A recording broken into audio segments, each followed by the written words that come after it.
വിരലിൻ്റെ കാര്യത്തിലാണേലും യാത്രയുടെ കാര്യത്തിലാണേലും രണ്ടും മുറിഞ്ഞു പോകാതെ തുന്നിച്ചേർത്തത് കിംസ് അൽ ഷിഫയിലെ ഹാൻഡ് ആൻഡ് റിസ്റ്റ് സെൻ്ററാണ്. Hand and wrist centre, KIMS Al Shifa hospital, Perinthalmanna.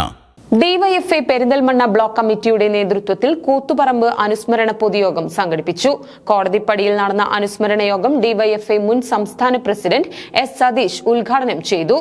Koothuparamba രക്തസാക്ഷി ദിനത്തോടനുബന്ധിച്ചാണ് ഡിവൈഎഫ്ഐ പെരിന്തൽമണ്ണ ബ്ലോക്ക് കമ്മിറ്റിയുടെ നേതൃത്വത്തിൽ നഗരത്തിൽ പ്രകടനവും അനുസ്മരണ പൊതുയോഗവും സംഘടിപ്പിച്ചത്. പ്രകടനത്തിന് ശേഷം കോടതിപ്പടിയിൽ നടന്ന അനുസ്മരണ പൊതുയോഗം ഡിവൈഎഫ്ഐ മുൻ സംസ്ഥാന പ്രസിഡന്റ് എസ് സതീഷ് ഉദ്ഘാടനം ചെയ്തു.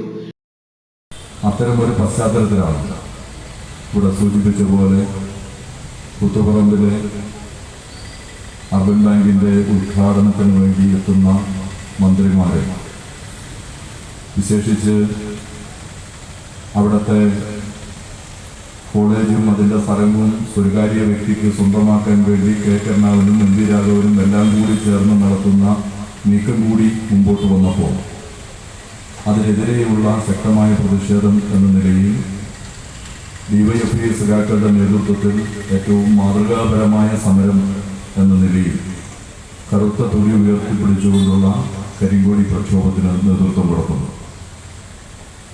ആ പ്രക്ഷോഭം ജനാധിപത്യ പോരാട്ടത്തിൻ്റെ അന്തരീക്ഷത്തിലെ ഏറ്റവും മാതൃകാപരമായ ഒന്നാണ് കരിങ്കൊടി സമരം എന്നുള്ളത് നമുക്ക് എവർക്കും അറിയാം. DYFI block president M Shahid അധ്യക്ഷത വഹിച്ചു. SFI സംസ്ഥാന കമ്മിറ്റി അംഗം K Harimon, area secretary Gokul, Faisal Kalathil, P Sheethal, advocate P Jishi, P Sujith, DYFI block treasurer KT Jijeesh, P Swaroop തുടങ്ങിയവർ അനുസ്മരണ യോഗത്തിൽ പങ്കെടുത്ത് സംസാരിച്ചു.